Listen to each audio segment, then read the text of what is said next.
Interstellar is a 2014 science fiction film. Often considered as sci-fi horror, it is directed by Christopher Nolan with music by Hans Zimmer. It's a story about a father having to leave the dying Earth to find a new planet to relocate humans to prevent extinction of the race. Before I start explaining the plot, I have to ask you to pay very close attention to this first act of the film. If you haven't seen this film already, I recommend clicking off this and watching it yourself. You have no idea what you're in for. Anyways, without further ado, the film starts with clips from what seemed to be a documentary-style interview with a few old people. They all describe a man, the father of these old folks, who is a farmer. From here, Nolan immediately gives us a main character, with an intense snap back to reality, with a hard-hitting flashback and close-up shots on Cooper, played by Matthew McConaughey, our protagonist for the film, implying that he used to be a pilot of some sort. We meet Murph, played by Jessica Chastain, his daughter, who claims a ghost lives in her bedroom, on the bookshelf, who makes books fall on the floor in a specific order, which she has been deciphering for some time now. Cooper, who doesn't believe in ghosts, doesn't engage in this and thinks it's all just child naivety. Until, during a dust storm, a pattern of dust piles forms in the room, where Cooper notices that it's in binary code. Using this binary code, Cooper and Murph decipher coordinates to an unknown location, which they then travel to. On arrival, they are knocked unconscious and imprisoned by some strange robots, until they realize they are in the only remaining top-secret NASA laboratory, where Cooper, whom was previously a pilot, is offered a chance to save humanity, and use a recently discovered wormhole near Saturn, which they believe was placed there by other beings, to find a habitable planet for humans to relocate to and inhabit. Also, Professor Brand says that if Cooper accepts, he will have an equation for gravity when he returns. Cooper accepts and is released with his daughter, where he is to leave the next day. Murph, who is very upset by this, refuses to sympathize or really talk with him. He gives her a watch and explains how time can be different in space, and that they were to compare the time on their watches when he returns. As Cooper leaves, more books fall from the bookshelf, which Murph decodes to spell stay. Already, Christopher Nolan has brought an intriguing aspect into this movie, with the mystery of who the ghost could be. At the NASA base, Professor Brand explains the two plans he has for the mission. Plan A is to find a livable planet, and use shuttles to send most of humanity to populate it. And Plan B, which is to begin reproduction and create a colony of humans raised by astronauts on a livable planet if Plan A is unattainable. After a successful launch onto the space station Endurance, Dr. Brand, Professor Brand's daughter, explains the previous Lazarus missions, which sent 12 astronauts through the wormhole to find a livable planet. Dr. Miller, Dr. Edmund, and Dr. Mann are the only astronauts that are to have known to communicated with NASA after landing on their planets, with Brand having previously have been in love with Dr. Edmund, and intends to meet him once more. The team plans on landing on these planets to evaluate their chances to be a home for Earth. On entering the wormhole, the space station is sent through a vortex-like space, where Brand feels what she thinks is a handshake from them, the aliens, the foreign entities. The team makes it to safety through the wormhole and into the new galaxy, where they target Miller's planet first. Whilst approaching the planet, the team notices that it is much closer to the galaxy's black hole, Gargantuan, than they had anticipated, meaning that time would be significantly altered on the planet, making 1 hour on the planet 8 years on Earth. Nevertheless, Cooper, Brand, and Doyle land on the planet to discover it's entirely about 2 to 3 feet of water. With Miller dead, they realize this is not an inhabitable planet. As they attempt to recover Miller's data, a massive wave is seen on the horizon.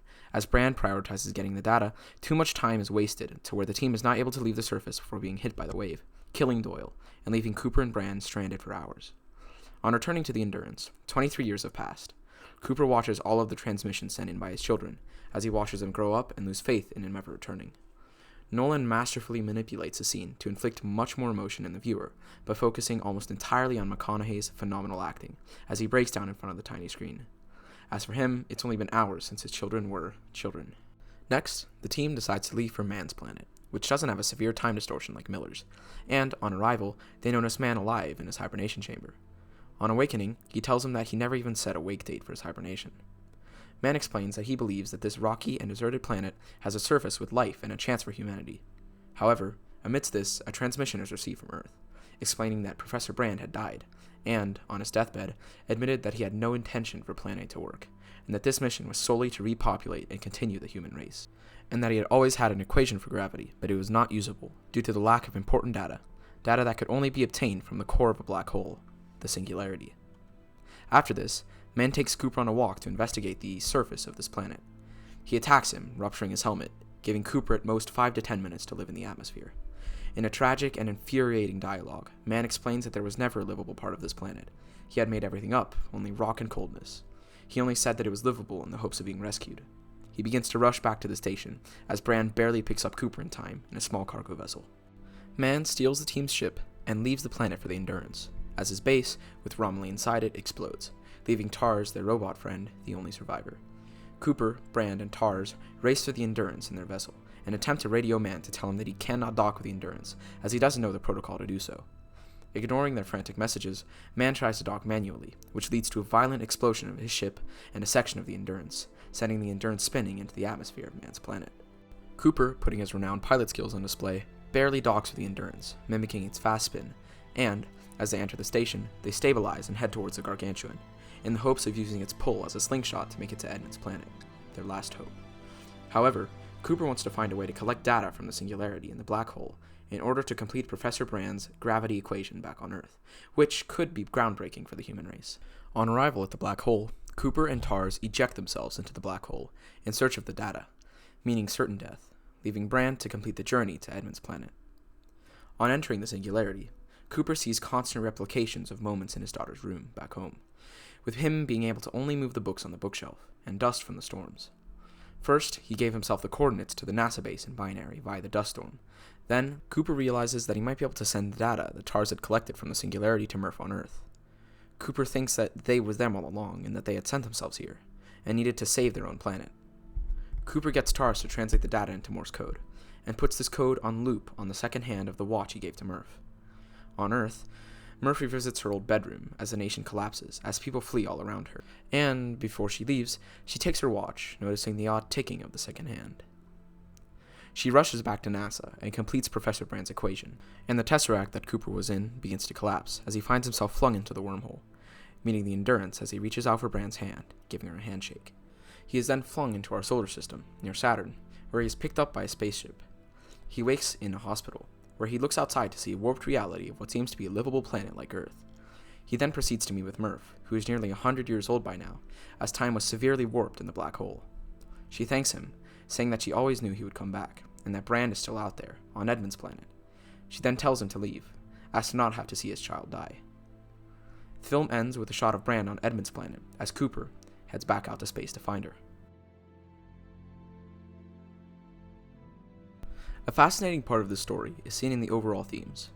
In a film about space and science, the most important themes are of isolation and love, all of which drastically differ from each other. The theme of isolation is recurring throughout the film, and is more obvious, as we witness Man explain his descent into madness, as he heads to sleep in his hibernation chamber without a waking date. Also, silence is used very often in the film, and is used more and more the farther we appear to get from Earth. The most important part, however, is the theme of love, as love is implied to be the only thing that transcends time and distance, as it is the only beacon of hope and reason for Brand and Cooper. As Brand wishes deeply to see Edmund again, and Cooper to see his children, it is the only driving force for our protagonists. This is even teased when Brand tells the crew to head to Edmund's planet instead of Man's, as she believed in love, and that it was the only constant in their lives at that point, and was worth trusting. Yet they ignore this and go to Man's planet, which ends up killing Romilly and almost Cooper. Another interesting aspect of the story is how the antagonist is very clearly time. Every moment of the film, the audience is constantly thinking about time, and how much has passed, and if Cooper will ever get to see his family again. This is seen in Zimmer's score during the scene of Miller's planet. Throughout the 15-minute scene, constant ticking occurs every 1.25 seconds, which signifies 1 day on Earth. 130% Earth gravity. Come on. There's nothing here. Christopher Nolan and Hans Zimmer have always been an iconic duo in the movie industry, and masterfully imply the complex thematic ideas and storytelling narratives in Interstellar, with the use of subtle dialogue, camera angles, and musical score, a feat not many films can achieve. Which is why I find Interstellar to be a masterpiece of a movie.